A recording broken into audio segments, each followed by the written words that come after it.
What's up, everybody? It's your boy Phil Shocker, the 96 out here with our APA low tier week 1 team builder. We're gonna break the fourth wall before we get into this. Anything else, guys?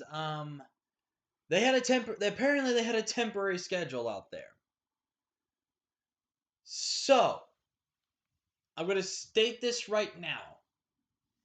In my APA week 18, I'm messing this up right now. In my APA low tier week 1 team builder that you will see on week 8, that is actually week 8. And I'll put in a description about, all this and all that stuff, kind of just explain everything. But apparently they had a temporary schedule, which, in my opinion, is a misleading schedule and shouldn't be something that be done. You should never have a schedule like pre-made if you're gonna have it on the dock because everyone's gonna already start prepping for it. So I really think you shouldn't do that. So if anyone from the APA low tier staff says that, I really don't think you should be like really just going right and doing a temporary schedule because that's just gonna mess up some people. Now you have to re-prep for everything again, like I have to. So now that's out of the way, let's go ahead and get into this all.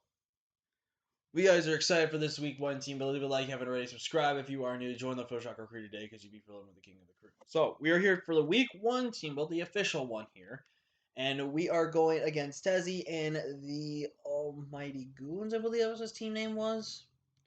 And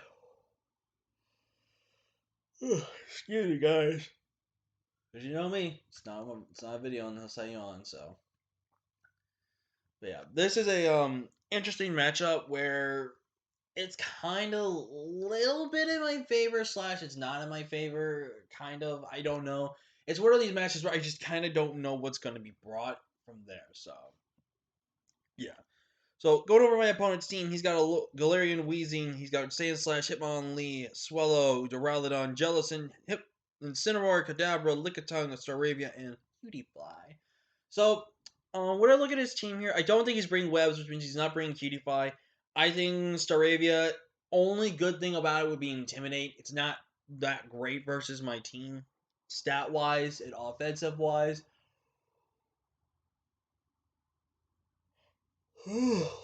Excuse me. I don't really know. Lickitung kind of can come in this match as a wish user or something like that. I don't know. Kadabra's not too terrible versus us, but it's got to be running the coverage of like Psychic, Dazzling Gleam, or Shadow Ball, respectively, with Dazzling Gleam. And then has to run Keen Eye, or no, Miracle Eye, I'm pretty sure. Miracle Eye in order to Psychic my Weezed. Otherwise, because that's what I would do. Oh, excuse me. That's what I personally do, because then the only thing you have to worry about other than that is a low and Dugtree on your team, and then that can get countered relatively easy. So again, that's where I kind of see that. So, I do think Incineroar also has a potentially show up there, but here's the problem with Incineroar. If he brings Incineroar and let's say he doesn't bring either Sandslash or does not bring Jellicent, he only has really one stop to it, and that's with Weezing, but Weezing's weak to Psychic. And if I'm a mixed, if I mixed offense, not mixed offense, but offense as in like, oh my god, I can't stop yawning. My god, sorry guys. But if I'm like, you know, a little bit bulky, speedy, and everything like that, you basically have to rely on things like Swellow to beat me. You have to rely on bulky mons, maybe like Jellicent to get curse bodies on me. Like that's the one problem I see with this matchup is where he really loses to Medicham. So yeah, but going into that, I definitely think Weezing comes. There is a good chance that he could bring Misty's Terrain Weezing, and the main reason why he could do that is for Unburden Hitmonlee, which Hitmonlee, if it gets the Unburden, is a bit of a problem versus my team. It only depends if he will get the physical defense boost, if he gets any like a physical attack boost or anything like that. So, I definitely think that he has to bring Sandslash. If he does not bring Sandslash, he really struggles handling my Mega Ampharos really well. Like I said, I think Hitmonlee's a good bring. I think 4 attacks Hitmonlee has to be brought. I know I've talked about like doing these really good sets like the curse sets and everything like that with curse 3 attacks because you get that +1 attack, +1 defense, and then burden boost right there right off the bat. I don't think a curse set this week really works. I think he has to bring the psychic seed set, or he has to basically bring White Herb with close combat. That's kind of how I look at it, unless he wants to bring bulk up White Herb, but then he has to rely on probably things like poison jab, close combat, and then probably either a dark type move or earthquake. That's what he has to do. So it's going to be interesting nonetheless. So I think definitely think Swellow's coming. I do expect Gut Swallow instead of Spec Swallow. Now the reason why I expect Gut Swallow more is because Gut Swallow is a little bit more problematic versus my team versus Spec Swallow. Now here's the reason why like a Spec slash specially offensive Swallow is the problem. Ambrose just has really naturally good bulk and easy will live, knock it out. I have Aromatisse, which can live anyone hit, sets up Trick Room, and then just pressures it again. There's things like Dougie, which besides Heat Wave, unless you're not choice locked, it's not going to kill. Linoon prioritize outspeeds it. Monk, Assault Vest, it eats it, knocks it off, and just can beat it. So I feel like Guts is the more appropriate route because Guts hits my team harder from a physical standpoint, and plus having priority quick attack with Guts actually can be really problematic versus my team if my team starts getting chipped down. So I do expect the Gut sets over the special sets. If Duraludon comes, it's a very mixed heavy on what Duraludon's going to be. It's a toss up between maybe a Specs variant, a Choice Scarf variant, or an Assault Vest variant. Like the problem that it has with running Scarf is if you're running dual Dragon with Draco Meteor and Dragon Pulse, you have to be very careful what you lock yourself into. Then there's really good options of things like because he also needs to carry Thunderbolt in order to knock out things like my bulky water like Araquanid. Otherwise, Araquanid can kind of just wall Duraludon and stuff like that. So I just really feel like it's gonna most likely probably be an Assault Vest set, or it could be a Choppleberry set. It could arguably that or Shuckleberry, depending on what he feels more Frednite. And I personally think Jellicent's the more of a likely bring because this can give him something to give curse bodies to um Medicham, and also it's one of the only few mons on his team that can stop Linoon from just destroying his team like in its entirely. And that's also where I think potentially Hitmonlee might be forced to run Mach Punch and have to waste get another one move slot where it might have to be 3 attacks with Mach Punch or bulk up Mach Punch and then have to rely on that as the only fighting type move versus any other fighting move they can carry. So that's again where the Hitmonlee is really pressured to ring 3 full attacks and then priority or a setup move if it's going to go for that bulk set. It's got to be one of those type of things. So enough talking about his team. Let's break down the team we're bringing this week, which is a little similar to what we were going to kind of bring for our official one, but we have a little change of sets. We've got difference and something like that. So we're going to kick it off with Dakota Kai, our meta Chin here with the Choice Scarf Jolly Nature. 96 HP, max attack, 12 speed def, 148 speed. The speed with the Choice Scarf lets me be faster than every single thing on the team. So if something is potentially Choice Scarf, I will know for a fact if it is or not. We're running Psycho Cut, Drain Punch, Baton Pass, Thunder Punch. Thunder Punch really is just there for the Jellicent. Hopefully, we don't get Curse Bodied, and then we can be able to AKO that thing relatively well. There's a reason I do have Psycho Cut on this set. Psycho Cut is there in case for 2 reasons. One, if Jellicent is Rocky Helmet, and 2, I believe I could still get Curse Bodied, but if for some reason the Jellicent is Rocky Helmet damage, the Psycho Cut really helps nullify that and negates it, which I think is very perfectly good for my set to work with this right.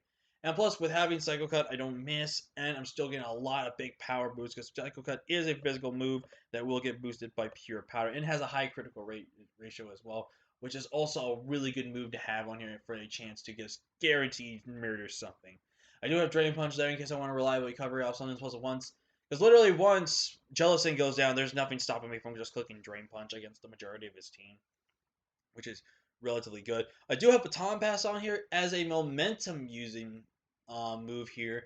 I know it seems a little questionable to put Baton Pass on this set when there could be another move I could put on here, but I feel like having the option to Baton Pass I think is relatively great because of getting momentum in on certain things that we have. It can be really, really good.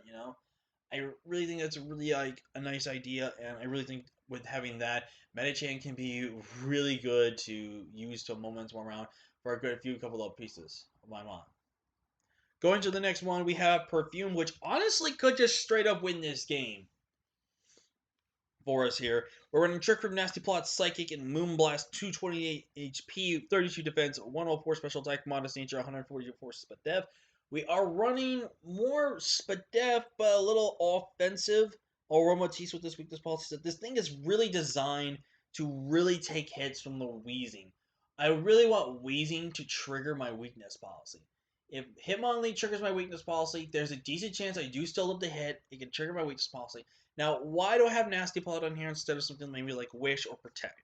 Well, the reason why is because with weakness policy, if I can get a plus, like the thing is again, if Duraludon is that Assault Vest set, even at +2, it's probably most likely not going to guarantee 2 KO. But if I can get an instant +4, I feel like more likely we have a role to knock it out, especially after chip damage as well. Again, it's where, again, all the factoring and the fact that Aromatisse literally could just win under Trick Room.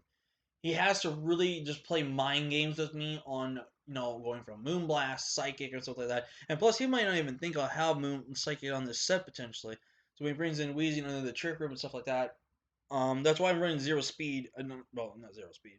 I'm running no speed this week because as you're gonna see with a few of my defensive mounts, I'm running speed to outspeed at least one certain on his team. This is one I'm not gonna have speed to where I can get that advantage going forward. Up next, we're bringing Shepard, my Mega Ampharos here. We're bringing Dragon Pulse, Cotton Guard, Thunderbolt, and Counter. Now, there's really kind of a specific reason on why we're bringing this set. The main reason is that with Cotton Guard up, I can basically just deal any physical damage that his team really wants to do to me. And I just have really good natural Spadef bulk that I really feel like I don't need a Spadef boosted, what's the word? Nature this week. I might change it to a Spadef boosted nature. I don't know. It's up in the air for that, but what's really good about this was a counter. It stops both Hitmonlee and Sandslash in its tracks. Like Sandslash can't try to 1v1 me unless it sets up Sword Stances, but then he's just letting me Dragon Pulse him for free. And Hitmonlee, it can hit me, but I can just counter it back, knock it out, and stuff like that. That's where the beauty is of this set's really going to work. And I really think it could really do. We're running max HP, 180 defense with a bold nature, 24 special attack, and then 124 speed. Now, this speed is specifically made to where we will be faster once we Mega Evolve to be faster than Jellicent. And I know that seems a little weird, but with having that speed, which Jellicent is his fastest zero defense bulk on his team, that's where the speed's gonna come into play, especially with things like a Weezing coming in. Especially if Weezing's already chipped down, I can 2 KO with Thunderbolt with my natural offense and everything like that. I just really felt like this was the week for Ampharos to be able to go in. Because again, his only realistic thing that kind of stops me is Sandslash, but if as a backup insurance thing, it's more so kind of Weezing. Yes, Duraludon's a thing, but Duraludon, unless again it is not the Assault Vest set with that max HP, max Spadef with the Calm Nature, he doesn't really take two. And again, if it gets weakened down, there's so much of my team that's going to take advantage of that and just be able to do so much against him. So that's where again that factoring in is going to be really important as well. Up next, we're in Skillet, my Alone and Doug trio, which kind of has a weird matchup, I know, but I generally think it actually do pretty good in this matchup. We're running 72 in HP, max attack, adamant 4 in defense, 180 speed. That speed will make sure I'm faster than everything. The only thing I will not be faster than will be that Swellow. But everything else, I am faster of guarantee. So if anything else is faster on me, in terms of its Choice Scarf. And again, I wanted to run Choppleberry on this set with Hitmonlee, but here's the problem with that. Hitmonlee, regardless or not, I'm gonna get chipped out, and then plus if it's faster than me, it's gonna just go for more damage. Because even with going with the Choppleberry, it's just not gonna. So I felt like you know what, I could maybe live Mach Punch, but I know I'm not gonna live a close combat once it gets boosted. So I was saying to myself, you know what? Let's not go with that route. Let's go offensive. We're gonna go offensive with sub and run 3 attacks on. We're gonna run Earthquake, Knife Slash, or Iron Head. This hits everything in this team for super effective to neutral damage, which is really important to know right there. Earthquake is just super spammable. So that's where, again, he's really pressured if he's going to bring Wheezing. He has to, in a way, be pressured to be bringing more so like Levitate than Misty Surge or Neutralizing Gas. That's one of the really important things to look at when going into this match. Because, again, if he doesn't run Misty Surge, he can't get that Spadef boost with his Hitmonlee. That's where the problem he's going to have. Now, yes, there is a good chance that he could just run an offensive Hitmonlee versus us, versus a unburdened set. But being prepped for everything else out there, I think is one of the main things we have to look at and kind of factoring in what we need to do. We also are running Tangling Hair just to stop the speed game again on things like Swellow, stops the speed game on Hitmonlee, stops the speed game again on potential Body Press, Duraludon, which is really important as well. Just really something to really factor into going to this matchup. Up next, we have Scout here, which basically just destroys this man's team. We have Belly Drum with Seed Bomb, Extreme Speed, Stomping Tantrum, kind of just a standard set nonetheless. 12 in HP, Max Attack, Adamant, 4 in Spadef, 224. 240 in speed. God, I hate English. I don't hate the English people. I just hate the English language. That's just my language. Yes, I know. Anyways, this set literally will just win. If Duraludon is weakened to under 50% and he has no and it's just roughly it's max HP. If we get it down to a roughly around 50% after a Belly Drum, Extreme Speed actually can have a chance to knock him out, which is pretty funny. But on that, Stomping Tantrum knocks him out. Seed Bomb to a max HP, max defense, Bold Nature Jellicent, guarantee kills. Seed Bomb is super, super good as well because, for one, it doesn't get affected by Rocky Helmet, which is another important thing to note right there. And this is just so offensively good. I really think Noon's going to be good. I am really kind of risking it a little bit going the full Adamant route because Adamant does outspeed max speed Duraludon. Now, I will admit we could be faster than Hitmonlee if Hitmonlee is an offensive set. But again, even if Hitmonlee gets chipped down, Extreme Speed can still be good priority-wise to have on this set as well. That kind of helps factor that thing in again. And again, we could also maybe run something like Chople Berry with the Belly Drum, but the Chople Berry obviously would probably take up about over 50% of my health and stuff like that. So, again, if this thing gets in before Hitmonlee comes in and we can get back up to full roughly before the Belly Drum, I'm just gonna spam Belly. I'm just gonna spam Extreme Speed. Now the Shilon berries are definitely something that a lot of people could bring versus me, which I'm gonna factor that in. But that's a wasted item for them to have then, which is gonna make the rest of the team look more offensive and much more of a threat. And last but not least, we're bringing wasted our Alolan Muck here this week. And spoilers, after week 2, we will be dropping Muck in WWC just for the fact that I'm trying to change up my team. I need to fix my team up for a few things. So after week 2, we will no longer be having a Alolan Muck, or we might not even have Alolan Muck at all in week 2 because I'm debating on whether or not I'm going to keep Alolan Muck for week 2 or not, or reprep for that team. So yeah, but enough of that. We're definitely keeping Alolan Muck for this league, but with Alolan Muck this week, we're running Knockoff, Acid Armor, Poison Jab, and Crunch, which is really, really cool about this, which is really nice because Knockoff's really good support wise. Crunch is there just to be offensive. Because I really felt like our dual stab just hits really, really hard this matchup. It doesn't really necessarily change. We are running Acid Armor as a way to stop things like Hitmonlee from being a massive threat, stopping things like Sand Slash from being a bit of an issue, and mostly for Hitmonlee. But it also really kind of stops Jellicent from doing anything against us. It really stops kind of the natural offense that he has against us from a physical set.